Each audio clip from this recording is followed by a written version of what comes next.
نستعین، اور ہم تیری ہی مدد چاہتے ہیں، تیری ہی مدد چاہتے ہیں۔ اس کے بعد پھر ہم عرض کرتے ہیں اہدنا الصراط المستقیم۔ پہلے جتنی بھی آیتیں آئی ہیں یہ مستقل آیت ہے، الحمدللہ رب العالمین الرحمن الرحیم مالک یوم الدین ایاک نعبد و ایاک نستعین۔ یہ سب حمد ہے، اس کی ثنا ہے۔ اللہ کی حمد و ثنا کے بعد پھر دعا ہم نماز کے اندر سورہ فاتحہ کے پڑھتے ہیں تو حمد باری تعالیٰ اور ثنائے باری تعالیٰ کے بعد پھر اس کی بارگاہ میں ہم التجا کرتے ہیں، پھر اس سے مانگتے ہیں، دعا کرتے ہیں۔ وہ دعا کیا مانگتے ہیں؟ اہدنا الصراط المستقیم، چلا ہمیں سیدھا راستہ، سیدھے راستے پر ہمیں چلا، صراط مستقیم پر ہمیں چلا۔ یہ دعا مکمل ہے کہ یا اللہ ہمیں سیدھے راستے پر چلا، لیکن سیدھا راستہ ہے کیا؟ اس کی تعبیر میں، اس کی تعبیر میں، اس کی تشریح میں انسان غلطی کھا سکتا تھا کہ صراط مستقیم کون سا ہے، تو پھر عرض کیا کرتے ہیں صراط الذین انعمت علیہم، یا اللہ ہمیں ان لوگوں کے راستے پر چلا جن پر تو نے اپنا انعام کیا۔ یہ بات سمجھیں تاکہ منصب شہادت کی طرف جب میں بڑھوں ان ساری باتوں کو سمجھنا آسان ہو جائے۔ اللہ کی بارگاہ میں عرض کرتے ہیں اہدنا الصراط المستقیم، یا اللہ ہمیں سیدھے راستے پر چلا، صراط الذین انعمت علیہم، یا اللہ ان لوگوں کے راستے پر ہمیں چلا جن پر تو نے اپنا انعام فرمایا ہے۔ یہ جو اولیاء کاملین کی پاکیزہ زندگیوں کا ہم تذکرہ کرتے ہیں، صحابہ کرام کی اپنا سیرت اور ان کے اخلاق کا تذکرہ کرتے ہیں، تابعین کا ذکر کرتے ہیں، محبوبان بارگاہ الہی کا تذکرہ کرتے ہیں۔ یہ اہمیت قرآن کی روشنی میں سمجھیے کہ اللہ کے نزدیک ان کا مقام اتنا بلند و بالا ہے کہ اس کی عبادت کرتے ہوئے اس کی بارگاہ میں ہم عرض کرتے ہیں یا اللہ ہمیں ان لوگوں کے راستے پر چلانا جن پر تو نے اپنا انعام کیا ہے۔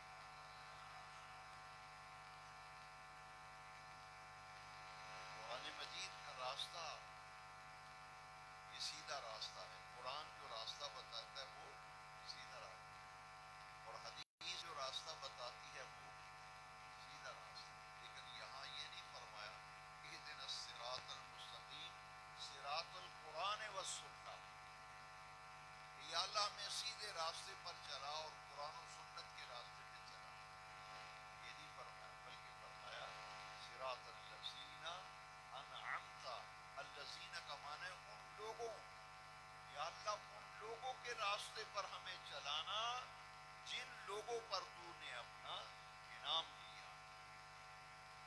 یہ جو غیر اللہ کا تصور ہمیں دیا جاتا ہے کہ اللہ کے کسی پیارے کسی محبوب کا ذکر کیا جائے، فوراً یہ لوگ کہہ دیتے ہیں کہ جناب یہ تو غیر اللہ ہے، یہ غیر اللہ ہے، یہ غیر اللہ ہے۔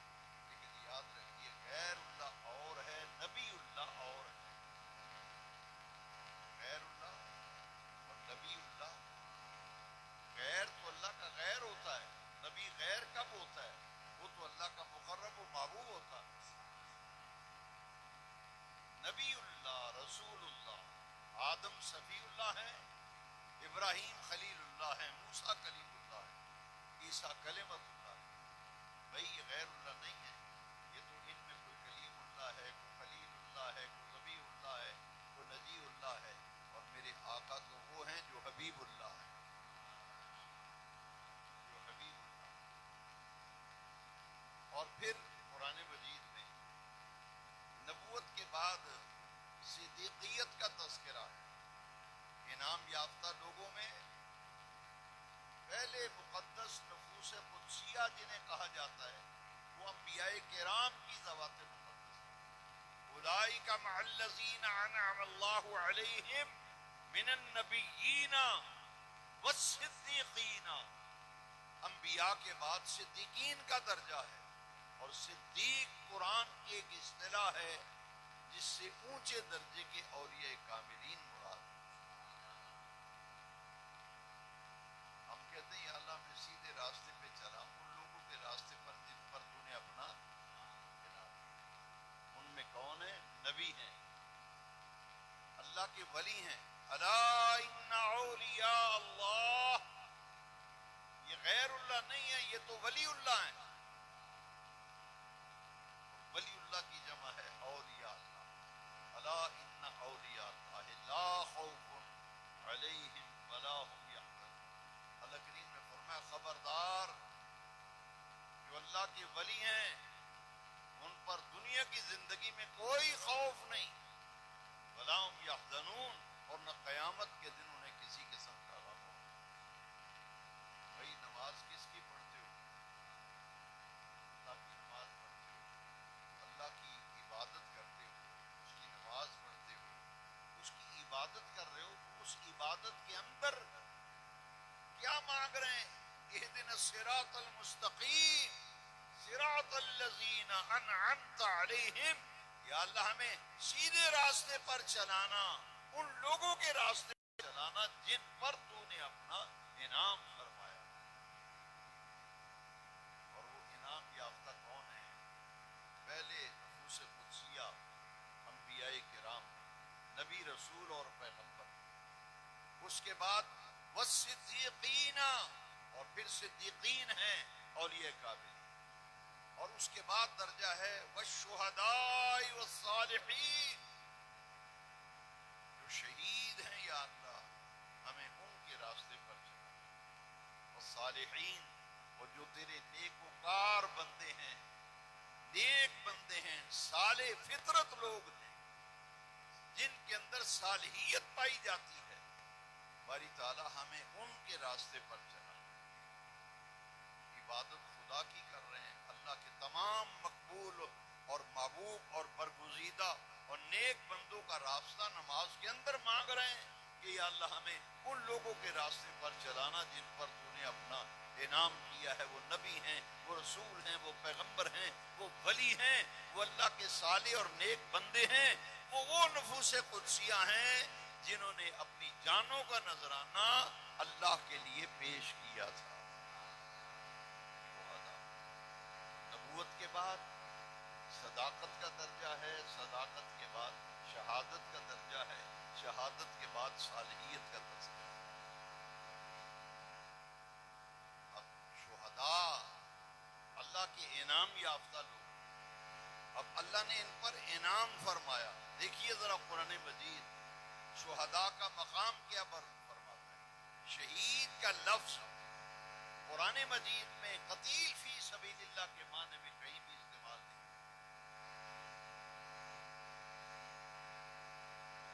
وہاں لفظ کیا استعمال ہو؟ وَلَا تَقُولُوا لِمَن يُقْتَلُ فِي سَبِيلِ اللَّهِ أَمْوَاتٌ۔ یہاں یہ نہیں فرمایا کہ شہید کو مردہ نہ کہو، مفہوم یہی ہے، مفہوم، لیکن یہاں لفظ نہیں ہے۔ یہاں کیا لفظ ہے؟ جو اللہ کے راستے میں قتل کیے جائیں، جو اللہ کے راستے میں مارے جائیں، انہیں مردہ نہ کہو، مردہ نہ کہو، ولا تقول، مردہ نہ کہو۔ اب یہ شہید کا لفظ ان لوگوں پر کیوں بولا جاتا ہے جو اللہ کے راستے میں قتل کیے جاتے ہیں، مارے جاتے ہیں، جان کا نذرانہ دیتے ہیں؟ یہ بات سمجھ لیں کیوں انہیں کے لیے شہید کا لفظ بولتے ہیں، فلاں شہید فلاں شہید، یہ کیوں بولتے ہیں؟ میرے ارشاد مبارک ہے اور بخاری شریف میں حدیث شریف ہے، ہمیں کس نے بتایا کہ اس پر شہید کا لفظ بولا جائے گا؟ یہ حضور نے ارشاد فرمایا من قتل فی سبیل اللہ فہو شہید، جو اللہ کے راستے میں قتل کیا جائے وہ شہید ہوگا۔ جو اللہ کے راستے میں قتل کیا جائے وہ، یہ کس نے بتایا؟ نبی پاک صلی اللہ علیہ وسلم۔ یعنی قتیل فی سبیل اللہ کو زبان رسالت نے شہید فرمایا. اب ہر اس شخص کو شہید کہا جائے گا جو دین کی سر بلندی کے لیے اللہ کے راستے میں اپنی جان کا نذرانہ پیش کرتا ہے, خون پیش کرتا ہے. اس کو زبان رسالت نے شہید کا لقب عطا کیا ہے. اور شہید ہر وہ شخص کہلائے گا جو اللہ کے راستے میں قتل کر ڈالا جائے, اللہ کے راستے میں مار ڈالا جائے, اللہ کے راستے میں اپنی جان کا نذرانہ دے. اس کو زبان رسالت نے شہید کا لقب عطا فرمایا. شہید کا لقب اسے زبان رسالت سے اسے شہید کہا گیا. اب میرے آقا کریم نے شہید کی رفتوں کا تذکرہ فرمایا. قرآن نے فرمایا جو اللہ کے راستے میں قتل ہو جائیں اسے مردہ نہ کہو, ولا تقولوا, مردہ نہ کہو. یہاں ایک بات غور سے سن لیں. ایک آدمی, اس کا جنازہ بھی پڑا, اپنے قبر میں دفن بھی کیا, جو شہید ہوا ہے اس کو جنازہ بھی پڑا, قبر میں بھی دفن کیا. موت کے سارے احکام اس پہ لاگو ہوئے یا نہیں ہوئے؟ شہید کو غسل تو دیا نہیں جاتا, شہید کو غسل نہیں دیا جاتا. جس لباس میں وہ جامع شہادت نوش کرتا ہے وہی اس کا کفن ہوتا ہے. لیکن جنازہ تو پڑا, قبر میں بھی اتارا. بے نیاز رب فرماتا ہے خبردار, موت کے سارے احکام لاگو ہو گئے, لیکن سنو, جو میرے راستے میں اپنی جان کا نذرانہ دے گا ہرگز اسے مردہ نہ کہو. مردہ زبان سے مت کہو. کیا فرمایا, بل احیاء, جنازہ بھی پڑا ہے, قبر میں بھی اتارا ہے. قرآن کی نص ہے, کوئی روایت تو نہیں کوئی اٹھ کر کہہ دے ضعیف ہے, یہ تو قرآن ہے. یہ بل احیاء, شہید زندہ ہے, ولکن لا تشعرون, شہید کی زندگی کی حقیقت کو سمجھنے کے لیے یہ شعور کی ضرورت ہے. تمہارا دامن اس شعور سے خالی ہے, تمہارا دامن اس شعور سے خالی ہے. اللہ ولکن لا تشعرون. اس آیت مقدسہ میں یہ مضمون مکمل ہو گیا کہ ٹھیک ہے اللہ کریم نے منع کیا ہے شہید کو مردہ نہ کرو, وہ زندہ ہے, ہمیں ان کی زندگی کا شعور, ان کی زندگی کی حقیقت اللہ جانتا ہے. اب ذہن کے اندر اگر خیال آ جائے, دیکھیے شہید کا کتنا اونچا درجہ ہے, کتنا اونچا مقام ہے.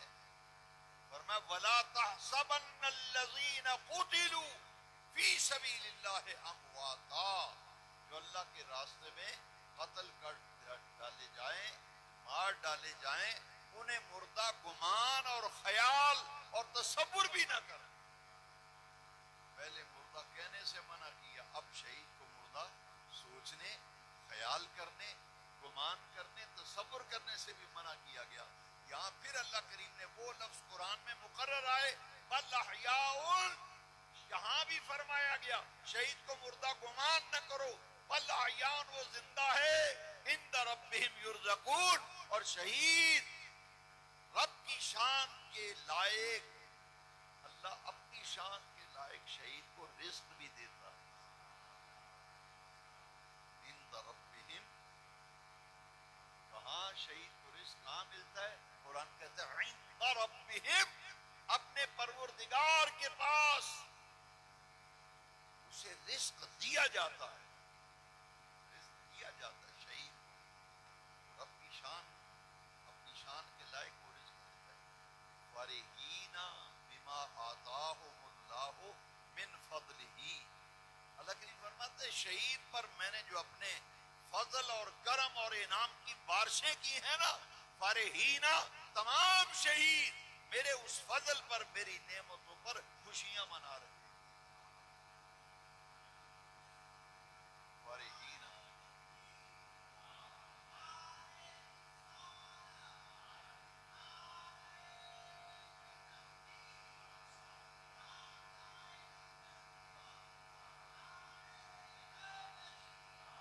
تمام شہید, تمام شہید اپنے رب کے پاس رزق پاتے ہیں, اور اللہ کریم نے ان پر جو انعام کی بارشیں کی ہیں اس پر عرب کی نعمتوں پر بڑے مسرور ہیں. شہید بڑے مسرور ہیں. جنت میں اللہ نے انہیں جو رفتیں عطا کی وہ تو جنت کی بہاروں میں موجیں کر رہے ہیں. فارحین، قرآن بتا رہا ہے فارحین بما آتاہم اللہ من فضل. اب اس سے پہلی آیت جس میں منصب شہادت کا ذکر آیا نا، قتیل فی سبیل اللہ شہید ہوتا ہے، اس سے پہلی آیت میں ذرا غور کریں. پھر اس کے تناظر میں کربلا میں شہادت حسین، شہید کے مرتبے کو بیان کرنے سے پہلے فرمایا یا ایھا الذین آمنوا استعینوا بالصبر والصلاۃ. استعینوا باب استفعال ہے، اس کا معنی ہے استعانت کرنا یعنی مدد مانگنا، مدد طلب کرنا. باب استفعال طلب ماخذ کے لیے آتا ہے. اس کا معنی کیا بنے گا؟ استعانت کا معنی کیا ہے؟ مدد مانگنا، مدد لینا. استعینوا بالصبر والصلاۃ. اے اہل ایمان، جب کوئی کڑا وقت آ جائے، آزمائش، امتحان، مشکل وقت آ جائے تو قرآن کہتا ہے دو چیزوں سے مدد مانگا کرو، ایک صبر اور ایک نماز. ایک صبر اور ایک استعینوا بالصبر والصلاۃ. صبر اور نماز سے مدد طلب کیا کرو، مدد مانگا کرو. کیوں؟ فرمایا ان اللہ مع الصابرین. ان اللہ مع الصابرین، بے شک اللہ تبارک و تعالی صبر کرنے والوں کے ساتھ ہے. صبر اور نماز سے مدد مانگو مشکل وقت آیا. کیوں؟ اللہ صبر کرنے والوں کے ساتھ ہے. کرام فرماتے ہیں کہ اس آیت کریمہ سے یہ بات معلوم ہوئی کہ جس طرح نماز کے لیے وضو ضروری ہے، نماز وضو کے بغیر قبول نہیں ہوتی، اسی طرح شہادت کے لیے صبر ضروری ہے، صبر کے بغیر شہادت قبول نہیں. سبحان اللہ، ماشاء اللہ، ماشاء اللہ. شہادت کے لیے صبر ضروری. واقع کربلا، شہادت کربلا، اس پر ذرا غور کیجیے. امام علی مرتبت تاجدار کربلا، سلطان کربلا،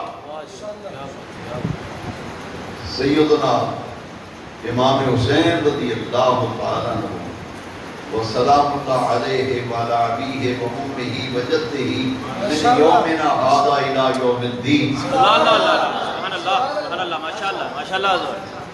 مولا حسین، سخی حسین، لجپال حسین.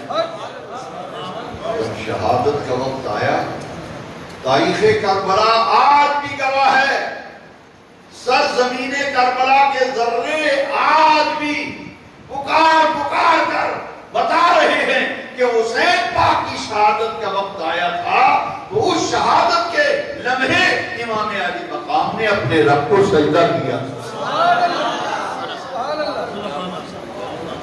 اپنے رب کو سجدہ کیا، سجدہ کیا تھا، نماز پڑھی. سجدے کی حالت میں امام علی وقار، امام علی مرتبت نے شہادت کا مقام پایا.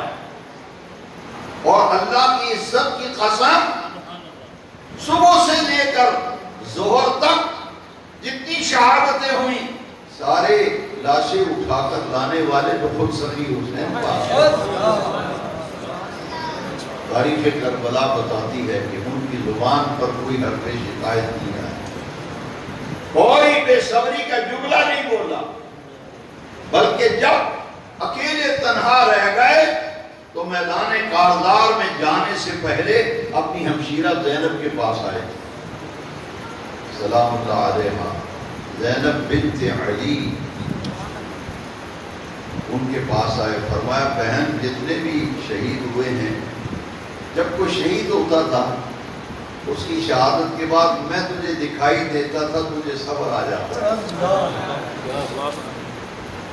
میرا وجود تیرے لیے بڑا ہی حوصلہ افزا تھا، ہمت افزا تھا۔ اب جب سب شہید ہو چکے تو اب میں میدان میں جا رہا ہوں، دشمن خدا جانے میرے ساتھ کیا شروع کرے۔ اے ہمشیرہ مجھ سے ایک وعدہ کرو، مجھ سے ایک وعدہ کرو، میرے ساتھ جو کچھ بھی دشمن کرے ان تمام معاملات کو دیکھ کر صبر کا دامن نہ چھوڑنا، صبر کا دامن نہ چھوڑنا، صبر کا دامن نہ چھوڑنا۔ تاریخ کربلا بتاتی ہے کہ آپ نے قسم اور واسطہ دے کر کہا تھا کوئی ایسا بے صبری کا لفظ زبان پہ جاری نہ ہو، عملی اعتبار سے کوئی بے صبری ظاہر نہ ہو، تاکہ قیامت کے دن نانا پاک کے سامنے شرمندگی نہ ہوتا۔ اللہ اللہ اللہ اللہ۔ آج بھی ناج البلاغہ کے اندر بھی یہ لکھا ہے کہ سیدتنا زینب بنت علی سلام اللہ علیہا وعلی ابیہ و امہ و جدہ من یومنا ھذا الی یوم الدین۔ آپ نے فرمایا بھائی حسین میں اللہ کی عزت کی قسم اٹھا کے کہتی ہوں کہ میں بے صبری کا دامن کبھی بھی نہیں لوں گی، میں جب بھی دامن لوں گی تو صبر کا دامن۔ اس لیے کہ ہمارے نانا جان نے ہمیں تلقین ہی صبر کی۔ قرآن نے تو فرمائی تھا استعینوا بالصبر والصلاۃ، صبر اور نماز سے مدد مانگو۔ کیا میرے آقا نے جب شہادت امام علی وقار کی خبر و اطلاع دی، اتانی جبرائیل فاخبرنی ان امتی ستقتل ابنی ھذا، میرا یہ بیٹا شہید کیا جائے گا، شہادت کی خبر دی تو رحمت کائنات ناطق وحی رسول الثقلین دعا فرماتے ہیں، تو کون سی دعا میرے آقا نے فرمائی؟ اللہم اعط الحسین صبرا وحجرا۔ یا اللہ جب میرا یہ نواسا، میرا یہ بیٹا حسین کربلا میں امتحان میں ہو، آزمائش میں ہو، میرے بیٹے کو صبر بھی دینا، اجر بھی دینا، میرے حسین کو صبر بھی دینا، میرے حسین کو اجر بھی دینا۔ قرآن نے بھی کہا استعینوا بالصبر والصلاۃ۔ رحمت کائنات دعا دے رہے ہیں اللہم اعط الحسین صبرا وحجرا۔ حضور کی آغوش میں پرورش پانے والے، زہرا پاک کی گود میں کھیلنے والے حسین پاک کربلا میں صبر ایسا کر کے دکھایا جیسا صبر کوئی کر سکتا نہیں، نماز بھی ایسی پڑھی جیسی کوئی پڑھ سکتا نہیں۔ کیوں؟ یہ کس گھرانے کے چشم و چراغ، وہ گھرانہ جسے اہل بیت کہا جاتا ہے اور جس کو رسول اللہ صلی اللہ علیہ وسلم نے اپنی آغوش رحمت میں لے کر حضور نے دعا فرمائی تھی۔ ادھر زہرا پاک ہیں، علی پاک ہیں، حسن پاک ہیں، حسین پاک ہیں، چاروں نفوس قدسیہ حضور کی آغوش میں ہے نا، تو میرے آقا فرماتے ہیں اللہم ہؤلاء اہل بیتی، یا اللہ یہ بھی میرے اہل بیت ہیں، وطہرہم تطہیرا، انہیں ایسے پاک کر دیں جیسے پاک کرنے کا حق ہے۔ ماشاءاللہ سبحان اللہ۔ حضور نے ان کے لیے اہل بیت کا لفظ استعمال کیا، یہ میرے اہل بیت ہے، وطہرہم تطہیرا، یا اللہ ان کو ایسے پاک کر دے جیسے پاک کرنے کا حق ہوگا۔ اب نسبتیں دیکھیے میرے حسین پاک کی کتنی عظیم ہے، نانا تمام رسولوں کے سردار اور ان کے ابا جان باب و مدینت العلم، اور جن کی والدہ ماجدہ سلام اللہ علیہا جنت کی تمام عورتوں کی سردار، جنت کی تمام عورتوں کے ساتھ فاطمہ سیدۃ نساء الجنہ، میں میری یہ بیٹی جنت کی تمام عورتوں کی سردار، اور خود ان کا مقام فرمایا الحسن والحسین سیدا شباب اہل الجنہ، میرا بیٹا حسن بھی جنتی جوانوں کا سردار ہے، بیٹا حسین بھی جنتی جوانوں کا سردار ہے۔ سبحان اللہ۔ یہ خود جنت کے جوانوں کے سردار ہیں۔ ایمان سے بتاؤ حضور کی والدہ ماجدہ جنت میں ہوں گی یا نہیں؟ جن کو یقین ہے وہ تو بولیں گے بھائی حضور کی والدہ جنتی ہے یا نہیں؟ جنت میں ہوں گی۔ تمام ازواج مطہرات جنت میں ہوں گی یا نہیں؟ جن کو قرآن نے کہا نا تمام حضور کی ازواج مطہرات، وہ مقدس خواتین جن کو حضور نے اپنے عقد زوجیت میں قبول فرمایا، وہ خوش نصیب خواتین مخدرات عصمت پاک پاک تھی۔ قرآن نے کہا وَأَزْوَاجُهُ أُمَّهَاتُكُمْ، میرے بابو کی تمام بیویاں ایمان والوں کی مائیں ہیں۔ بھئی جنت میں حضرت حوا ہوں گی، حضرت مریم ہوں گی، حضرت آسیہ ہوں گی، حضور کی والدہ مائدہ ہوں گی، حضرت خدیجہ الکبریٰ ہوں گی، حضرت عائشہ صدیقہ ہوں گی، تمام مخدرات عصمت پاک پاک بیویاں جنت میں ہوں گی، اور ان کی ساروں کی سرداری نبی پاک نے زہرا پاک کو عطا فاطمہ سیدۃ النساء الجنہ، یہ جنت کی تمام عورتوں کی سردار، حسنین کریمین جنت کے جوانوں کے سردار، اور ابو بکر صدیق اور عمر فاروق اعظم کو حضور نے فرمایا سیدہ کہول اہل الجنہ، ان ابا بکر و عمر سیدہ کہول اہل الجنہ، فرمایا ابو بکر و عمر جنت کے بوڑھوں کے سردار ہوں گے، حسنین کریمین جنت کے جوانوں کے سردار۔ نعرہ تکبیر، نعرہ رسالت، نعرہ رسالت، عظمت و شان صحابہ اکرام، عظمت و شان اہل بیت، تعلیمات حضور مفکر اسلام۔ حضور نے فرمایا کہ جنت میں کوئی بوڑھا اور بوڑھی جنت میں نہیں جائے گا، کوئی بڑھا بڑھی جنت میں نہیں جائے گا۔ حضور نے جب فرمایا تو ایک بوڑھی خاتون تھی، وہ رونے لگی کہ حضور میرا کیا بنے گا؟ حضور نے فرمایا جتنے بوڑھے جنت میں جائیں گے سب اللہ تعالیٰ ان کو جوان کر کے جنت میں داخل جنت میں کوئی بوڑھا نہیں ہوگا، یہاں بوڑھے ہیں جنت میں جوان ہوں گے، وہ بھی 18 سالہ جوان، جوان کر کے اللہ جنت میں بھیجے۔ ایک شخص کہنے لگا جب جنت میں کوئی بوڑھا ہونا ہی نہیں، کوئی ان کی سرداری کدھر گئی؟ میں نے کہا آقا کا فرمان نہیں سمجھے، سرکار نے فرمایا جو دنیا میں فوت ہوا بڑھاپے کے عالم میں، جو دنیا میں فوت ہوتے وقت بڑھاپے میں تھا، جنت میں جب وہ جوان بن کے جائے گا ان کی سرداری ابو بکر و عمر کریں گے، اور جو دنیا میں جوانی کے عالم میں فوت ہوگا ان کی سرداری حسنین کریمین۔ نعرہ تکبیر، نعرہ رسالت، نعرہ رسالت، عظمت و شان صحابہ اکرام، عظمت و شان اہل بیت۔ وَلَا تَقُولُوا لِمَنْ يُقْتَلُ فِي سَبِيلِ اللَّهِ أَمْوَاتٌ، شہید زندہ ہیں انہیں مردہ مت کہو، بل حیان وہ زندہ ہیں ولیکن لا تشعرون، تمہیں ان کی زندگی کا شعور ہے۔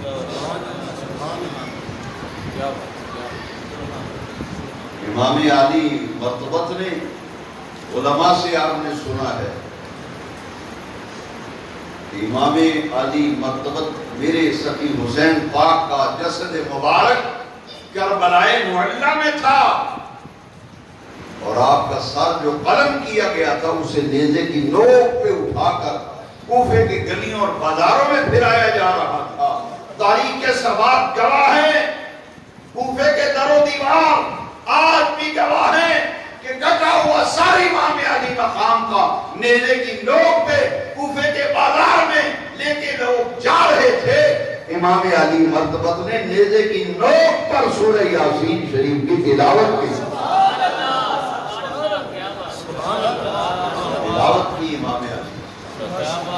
یہ تو تلاوت ہے نا، وہ تو قرآن پاک پڑھنے والے کو جھنجھوڑ رہے ہیں. کیا بات ہے، کیا بات. ایک کوفی قرآن پڑھ رہا تھا، امام پاک کا سر نیزے پہ اٹھایا ہوا ہے، آگے ایک آدمی قرآن پڑھتا جا رہا ہے. ان اصحاب الکہف والرقیم کانوا من آیاتنا عجبا. اصحاب کہف رقیم کا قصہ اللہ کی نشانیوں میں سے عجیب تر نشانیاں ہیں. جب اس آیت پہ پہنچا تو امام علی مقام کا سر اقدس نیزے کی نوک پر اس سے بات چیت، گفتگو اور کلام کرنے لگا. میرے امام پاک نے کیا فرمایا؟ فرمایا او قرآن پڑھنے والے، یہ درست ہے کہ اصحاب کہف رقیم کے قصے اللہ کی نشانی میں سے عجیب نشانیاں ہیں. فرمایا سن بل اعجب قتلی و حملی، مگر میرا یوں قتل کیا جانا اور قتل کرنے کے بعد میرا سر کاٹ کر یوں نیزے پہ لیے پھرنا، یہ اصحاب کہف رقیم کے قصوں سے بھی زیادہ عجیب تر قصہ.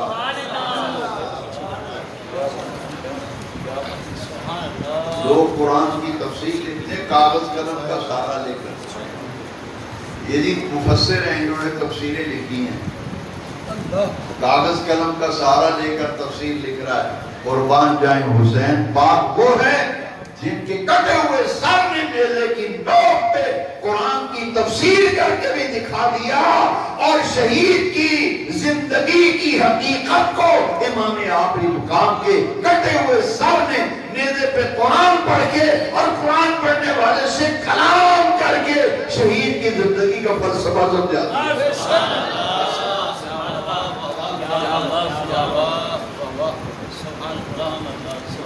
امام علی مقام عملی طور پر قرآن کی تفسیر کر کے بتایا. جس نے شہید کی زندگی کو سمجھنا ہے حسین کو نیزے پہ قرآن پڑھتا ہوا. جس نے شہید کی زندگی کی حقیقت کو سمجھنا ہے وہ نیزے کی نوک پر کوفے کے بازار میں حسین پاک کا قرآن پڑھنے والے سے کلام اور گفتگو اور بات چیت کرنا دیکھے. میرا حسین شہید کی زندگی کی حکمتوں اور فلسفوں کو نیزے کی نوک پہ بھی کوفے کے بازار میں سمجھا. اللہ یا شہید زندہ، انہیں مردہ نہ کہو، تمہیں ان کی زندگی کا شعور دے. سیدنا امام علی مرتبہ آپ کی شہادت اس اعتبار سے تمام شہادتوں سے منفرد ہے. میرے آقا نے کئی صحابہ کرام کو ان کی ظاہری زندگی میں حضور نے ان کی شہادت کی خبر دی، جن میں حضرت عمر ہیں، حضرت عثمان ہیں، ان کی شہادت کی خبر حضور نے. حضرت ثابت بن قیس رضی اللہ عنہ کی شہادت کی خبر حضور نے، اور شہداء کی شہادتوں کی خبر حضور دیتے رہے. مگر حسین پاک کی شہادت اس اعتبار سے منفرد ہے کہ حضور نے شہادت کی خبر بھی دی اور میرے آقا کریم نے قاتل کی بھی نشاندہی دی. امام حسین کا جب آخری لمحے تھے شہادت کے، شمر گردن کاٹنے لگا تو امام علی وقار نے فرمایا کہ میرے آقا کریم نے فرمایا تھا کہ اے حسین میں ایک دبے دار ابلک کتے کو دیکھ رہا جو تیرے خون سے اپنے منہ کو رنگین کر رہا. آپ نے دیکھا اس کی چھاتی پر برس کے نشان. میرے حسین پاک میں شکر ہے میں نے اپنے نانا پاک کی پیشین گوئی کو سچا ثابت ہوئے اپنی آنکھوں سے دیکھ لیا. فرمایا وہ دبے دار کتا تو ہی ہے جو میری گردن کاٹنے کے ناپاک ارادے سے آیا ہے، اور تو ہی وہ کتا ہے جو میرے خون سے اپنے منہ کو رنگین کرے گا. حضور نے قاتل کی بھی خبر ہے. میدان جس میں امام علی مقام نے شہید ہونا ہے، میرے نبی پاک نے اس مقتل کی بھی خبر دی. ابن عساکر میں یہ روایت موجود ہے فرمایا اتانی جبرائیل فاخبرنی ان امتی ستقتل ابنی ھذا بارض یقال لها کربلا، فرمایا لوگوں میرا یہ بیٹا کربلا میں شہید کیا جائے گا، اور اس کو قتل کرنے والے لوگ کون ہوں گے؟ ان امتی ستقتل ابنی ھذا، میری امت میرے اس بیٹے کو کربلا میں شہید کر دے گی۔ میدان کربلا کی بھی خبر ہے، جنگ صفین کے موقع پر جاؤ، تاریخ اسلام کے غزوات و سرایا پڑھو، جنگوں کا مطالعہ کرو، عسکری احوال تاریخ کے پڑھ کے دیکھو۔ میرے علی پاک شیر خدا مولا علی کرم اللہ تعالی وجہ کریم جنگ صفین کے موقع پر جب نہر فرات کے کنارے سے گزر رہے تھے تو آپ نے پوچھا کہ بتاؤ اس میدان اور اس جگہ کا نام کیا ہے؟ تم میں سے کوئی اس کا نام جانتا ہے؟ ایک آدمی نے کہا کہ اس کا نام ہے نینوا، نینوا جگہ کا نام ہے۔ امام علی مقام نے پوچھا اس کا کوئی اور نام بھی ہے؟ لوگوں نے بتایا کہ اسے کربلا بھی کہتے ہیں۔ حضرت مولا علی نے اونچی آواز سے فرمایا اللہ اکبر، فرمایا اچھا یہ وہی میدان آ گیا جس میں میرے لفظ جگر نور نظر حسین کی شہادت کی خبر رحمت کائنات نے عطا فرمائی تھی۔ جنگ صفین کی تاریخ پڑھو، امام حسین پاک کی شہادت اور مقتل کی نشاندہی مولا علی نے کیسے فرمائی؟ چھڑی مبارک پکڑ کے نشان لگایا، فرمایا یہاں سادات کرام کے اہل بیت کے خیمے ہوں گے، یہ وہ جگہ ہے جہاں میرا حسین شہید ہوگا، یہ وہ جگہ ہے جہاں حسین کا خون بہایا جائے گا۔ امام علی المرتضی مولا کائنات شیر خدا کرم اللہ تعالی وجہ کریم اسد اللہ الغالب نشان لگا رہے ہیں، یہ وہ جگہ ہے جہاں میرا بیٹا علی حسن شہید ہوگا۔ شہادت حسین کی خبر مولا علی خود دے بھی رہے ہیں، مقتل کی نشان دہی بھی حضرت مولا علی فرما رہے تھے۔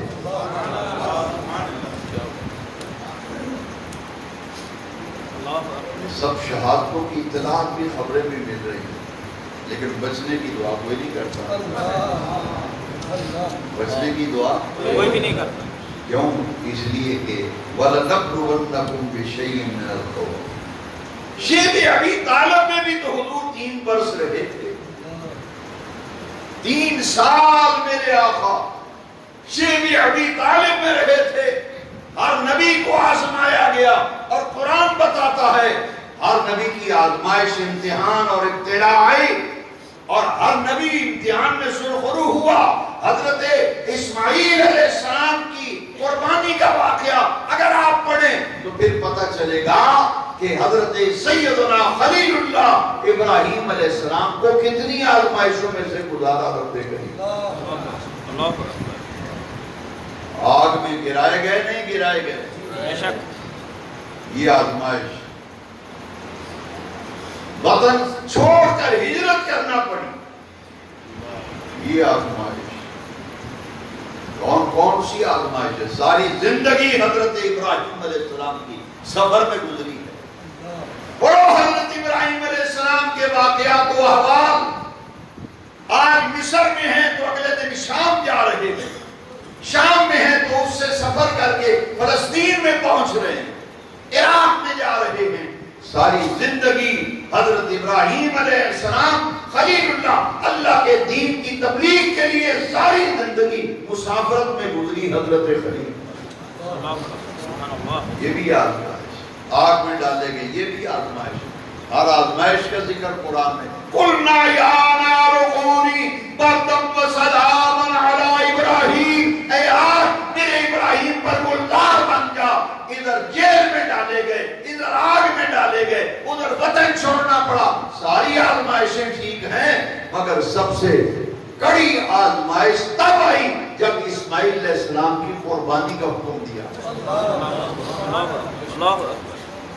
آزمائش لینے والا کون تھا؟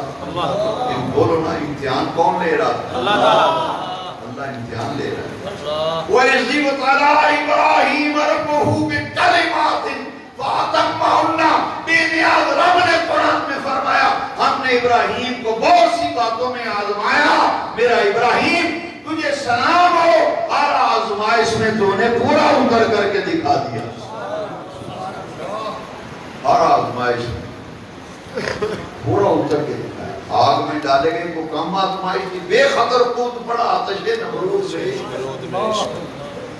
بڑی آزمائش تھی نا، مگر مزہ تو تب ہے نا کہ امتحان لینے والا خود فرمائے، امتحان لینے والا خود فرمائے، آزمائش میں ڈالنے والا بے نیاز خود فرمائے اے ابراہیم میں نے تجھے بہت سی باتوں میں آزمایا، تو کامیاب ہو گیا، مگر ھذا بلاء مبین، مگر اے ابراہیم سب سے کڑی اور سخت اور بڑی آزمائش وہ تھی جب بیٹے کی قربانی کا حکم آیا۔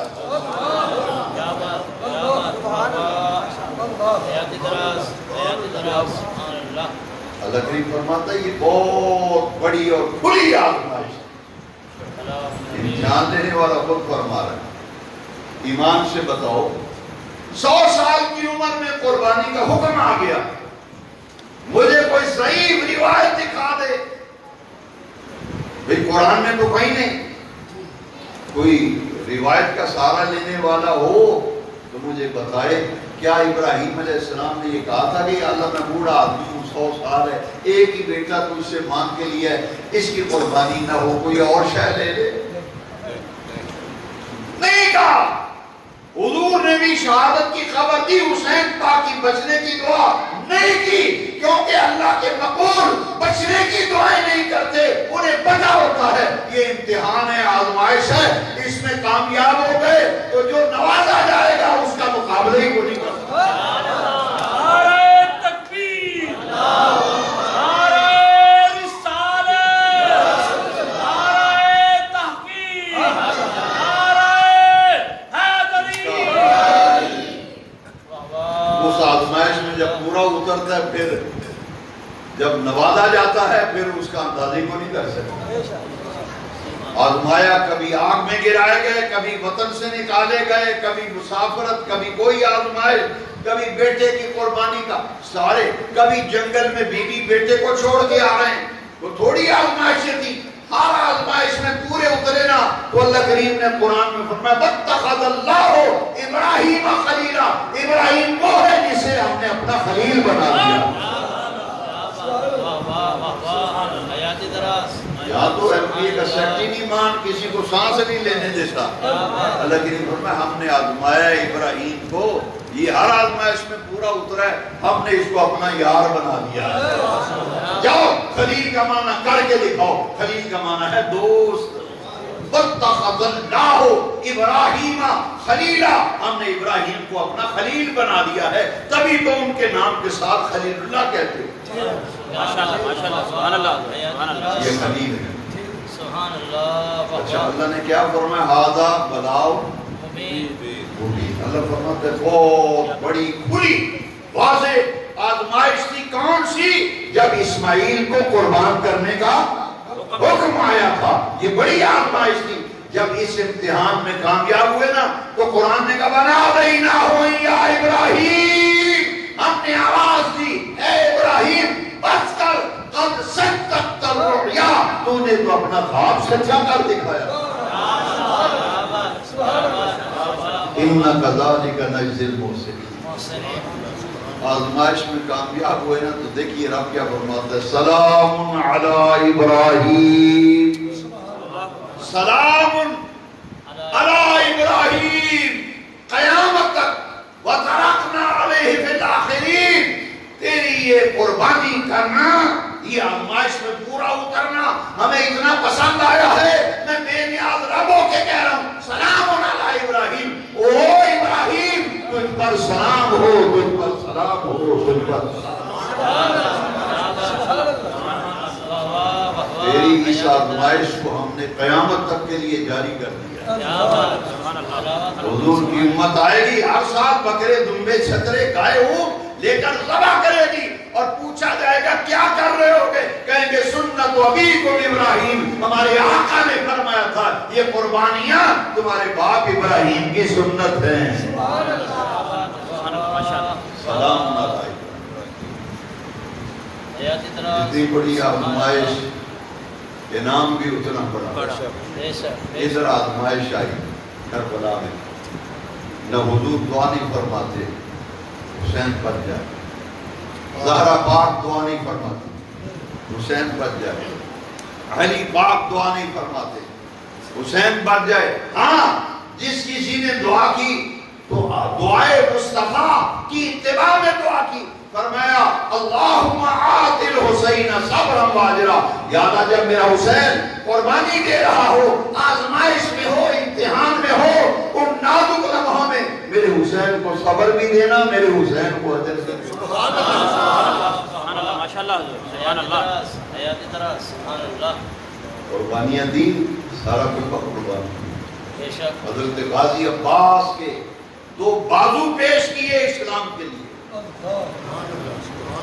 علی اکبر کی جوانی پیش کی، چشمائی علی اصغر کا، شیر خارجی کا عالم، دین مصطفیٰ کی بقا اور سالمیت کے لیے قربان کیا، قاسم بن حسن کو قربان کیا، اور مولا علی کے دوسرے شہزادے جو دوسری بیویوں سے ہوئے تھے، متعدد نکاح فرمائے حضرت علی پاک نے زہرا پاک کے وصال کے بعد۔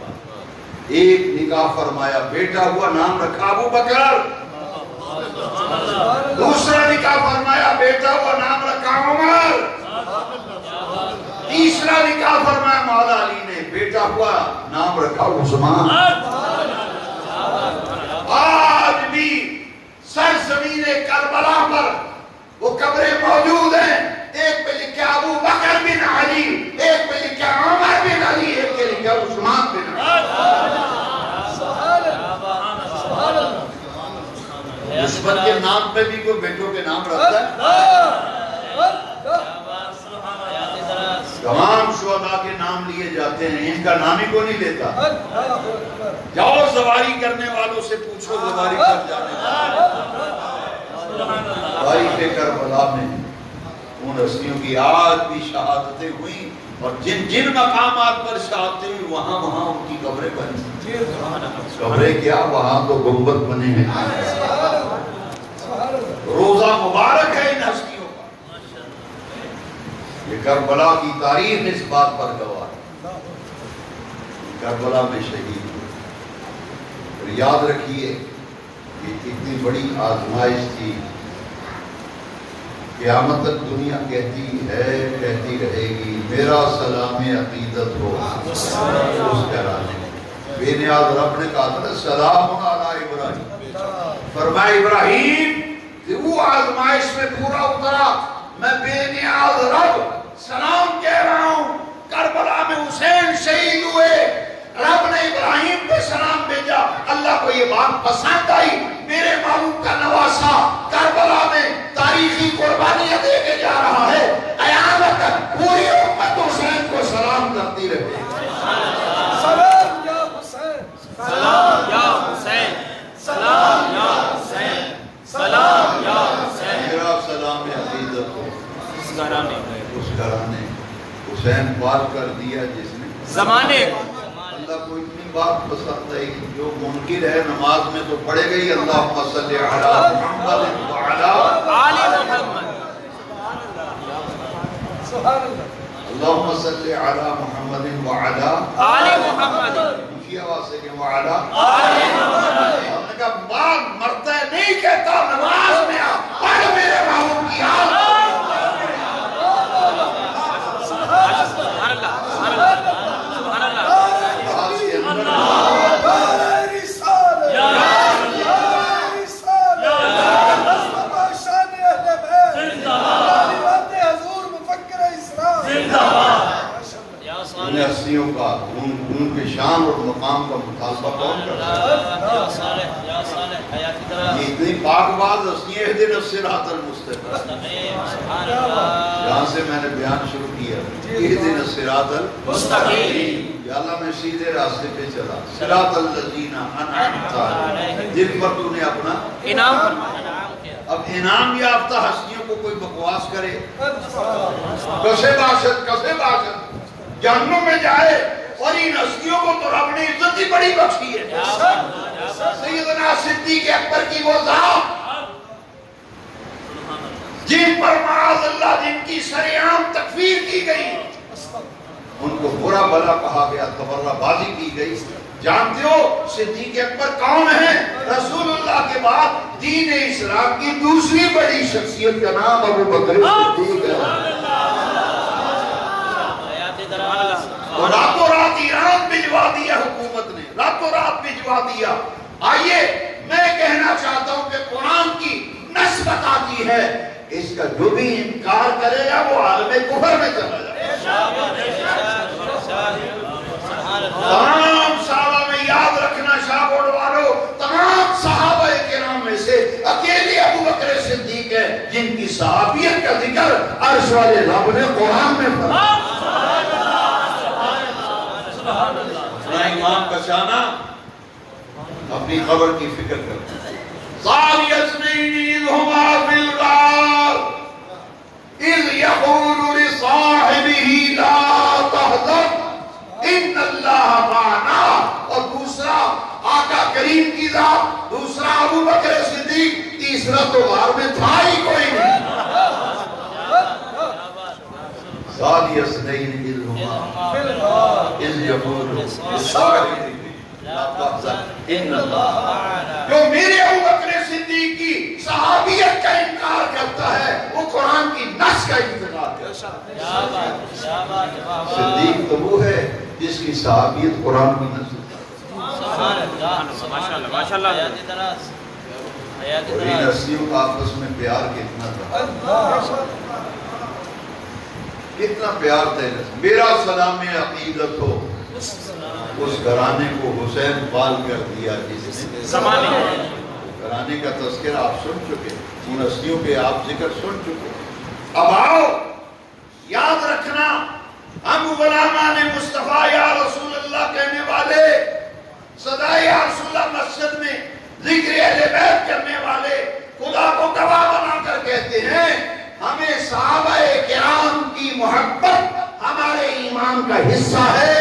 اہل بیت پاک کی محبت بھی ہمارے ایمان کا حصہ ہے. اس لیے کہ صحابہ کی عزت و عظمت بھی قرآن بیان کر رہا ہے اہل بیت کی عزت و عظمت بھی اللہ کا قرآن بیان کر رہا ہے. نوجوانوں کو گمراہ کیا جا رہا ہے. آؤ میں آپ کو دو حدیث کی کتابوں سے ایک حدیث شریف روایت سنانے والا ہوں. پھر غور کرنا ان ہستیوں کا آپس میں کتنا پیار تھا. ابن عساکر اور کنز العمال دو کتابوں کے حوالے سے اگرچہ اس حدیث کے کئی راوی ہیں حضرت ابو موسیٰ عشری بھی اس کے راوی ہیں دیگر عدلہ صحابہ راوی ہیں مگر اس وقت جو روایت آپ کو سنا رہا ہوں اس کے راوی ہیں حضرت عبداللہ ابن عمر رضی اللہ عنہ. ابن عساکر میں بھی یہ کنز العمال میں بھی یہ ابن عمر کی روایت. مدائن جب فتح ہوا نا مدائن ایران و عراق جب فتح ہوئے تو ایران و عراق کے بارڈر کے قریب مدائن ایک جگہ تھی. وہ جب فتح ہوا مال غنیمت آیا حضرت عمر کے دور خلافت مسجد نبوی شریف میں مال غنیمت تقسیم کرنے لگے نا کون؟ حضرت عمر فاروق رضی اللہ. مال غنیمت دینے لگے تو سب سے پہلے بلایا امام حسن مجتبیٰ کو.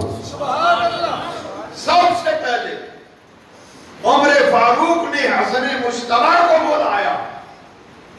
یہ تو وہ ہستی ہے نا یہاں مدائن فتح ہو مال غنیمت دے رہے ہیں تو سب سے پہلے نذرانہ دینے کے لیے جس ہستی کو بلایا وہ کون تھے؟ امام حسن مجتبی۔ ایران فتح ہوا، ایران کی شہزادی مال غنیمت میں آئی، لوگوں نے کہا کہ دیکھو کون ہے جس کے نکاح میں بادشاہ کی بیٹی آئے گی۔ یہ مغویاں شروع ہو گئی، کس نے کہا فلاں کو ملے گی، فلاں کو ملے گی۔ حضرت عمر نے فرمایا میں تمہاری باتیں کئی دنوں سے سن رہا ہوں، آج تمہارا فیصلہ کرنے آ گیا۔ اور میں سنو، شہر بانوں کے بارے میں آج میں فیصلہ کروں گا۔ یہ ایران کے بادشاہ کی بیٹی ہے، حسین دین کا شہزادہ ہے، میں دنیا کی شہزادی کا نکاح دین کے شہزادے سے کرتا ہوں۔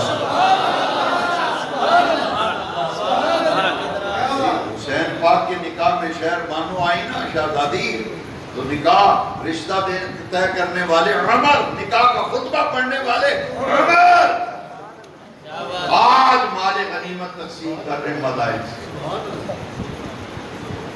اور میں امام حسن مجتبی ان کی خدمت میں 1000 نذرانہ درہم پیش کرتا ہوں، 1000۔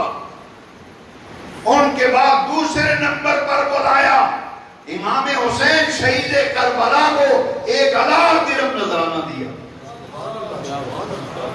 1000 ان کو 1000 درہم، امام حسین دو حسنین کریم ہیں۔ تیسرے نمبر پر بلایا عبداللہ ابن عمر کو، خلیفہ وقت کا بیٹا ہے، اور ان کو بلا کر 500 درہم دیے۔ کتنے دیے؟ 500۔ عبداللہ ابن عمر نے کیا کہا؟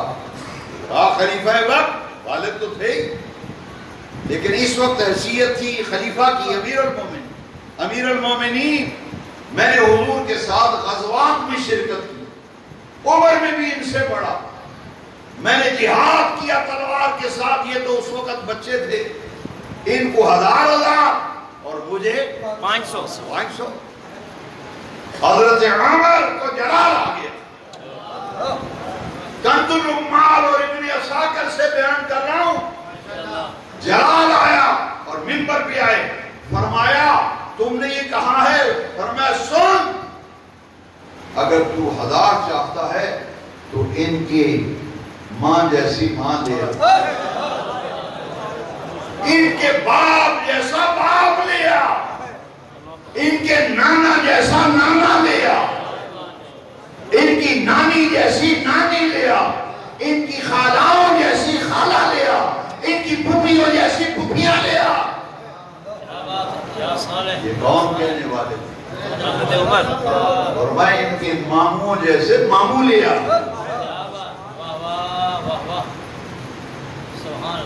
اور میں تجھے پتہ نہیں ہے کہ اس وقت کتنی عظیم ہے، میرا اس کا نام میں عقیدت ہو، اس گھرانے کو حسین پال کر دیا جس نے زمانے کو پورے گھرانے کا ذکر کیا حضرت عمر نے، روایت میں موجود ہے، ان کی خالہ جیسی خالہ لیا، ان کی پھوپھی جیسی پھوپھی لیا، ان کے ماموں جیسا ماموں لیا، ان کے نانا جیسا نانا لیا، ان کی نانی جیسی نانی لیا۔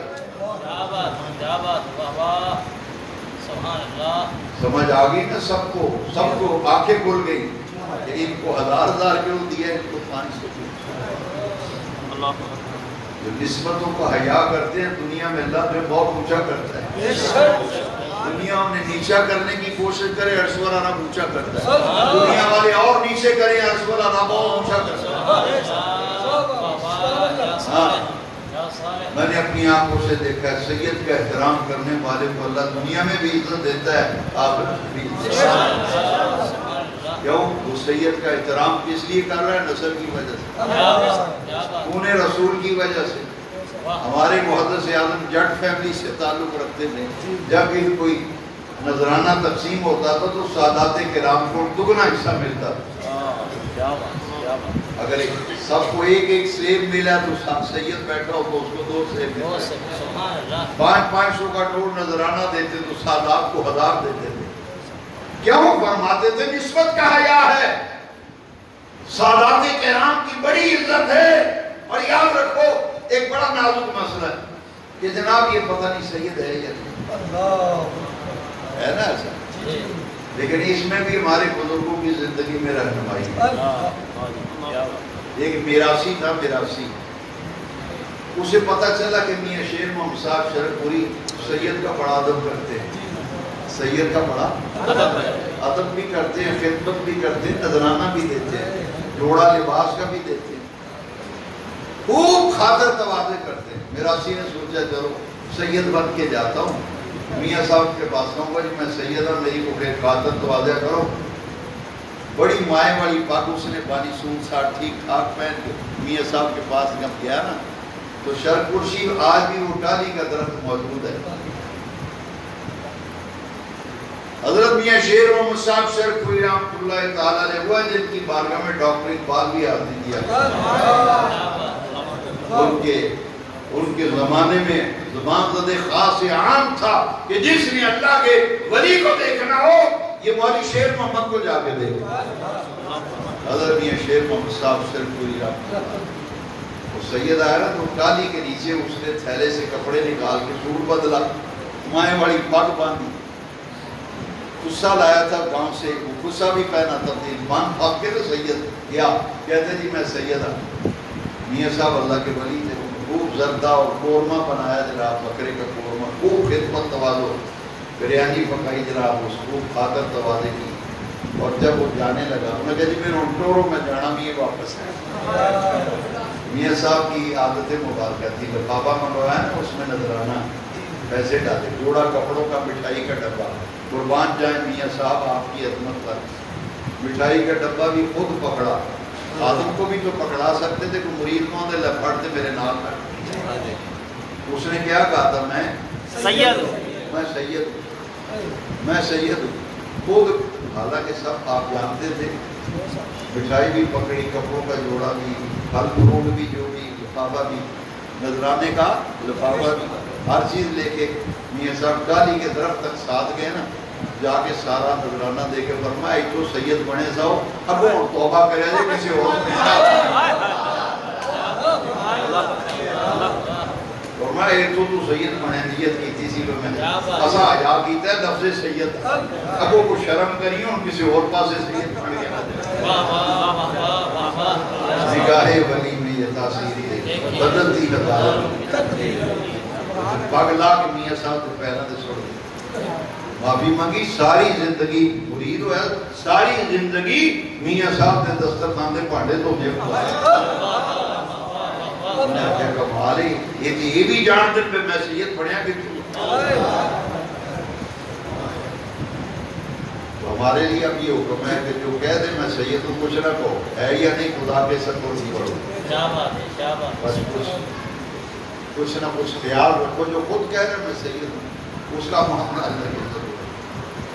بزرگوں نے تو یہاں تک لکھا ہے کہ قاضی جج اگر کسی سید کو سزا دے نا تو کیا نیت کرے کہ سید زادے کے پاؤں پہ کیچڑ لگ گیا تھا جسے صاف کر رہا، سادات کرام کا ادب و احترام کیوں ہے؟ اس لیے کہ خون رسول ہے، خون رسول ہے، نسل رسول ہے۔ حضور نے فرمایا ہر ایک کا نسب بیٹے سے چلتا ہے، میرا نسب میری بیٹی سے چلتا ہے۔ اور سید صرف وہ ہے جو امام حسن کی اولاد سے ہو یا امام حسین سے ہو، اولاد فاطمہ، اولاد وہ سید ہے۔ مولا علی کی دوسری بیویوں سے جو اولاد ہے وہ سید نہیں ہے، وہ سید نہیں ہے۔ مولا علی پاک کی وہ اولاد جو سیدہ زہرا پاک کے بطن اطہر سے ہیں وہ مولا حسن ہے، مولا حسین ہے اور سیدہ زہرا پاک ہے۔ لہذا سید ہوا جو اصلی سید ہو یا حسین یا امام حسن کی اولاد سے ہو یا امام حسین کی اولاد سے۔ یہ وہ عظیم گھرانہ اہل بیت اطہار کا ہماری خوش بختی ہے کہ اللہ تعالیٰ نے آج ہمیں ان کے ذکر کی محفل میں حاضر کے لیے توفیق بخشی۔ حافظ احمد رضا صاحب اس مسجد کے امام ہیں، انہوں نے مجھے دعوت دی، میں حاضر ہوا، جو کچھ بیان کیا ہے اللہ تعالیٰ میرے اور آپ کے لیے ذریعہ نجات و سامان ہے اور فرمائے۔ وآخر دعوانا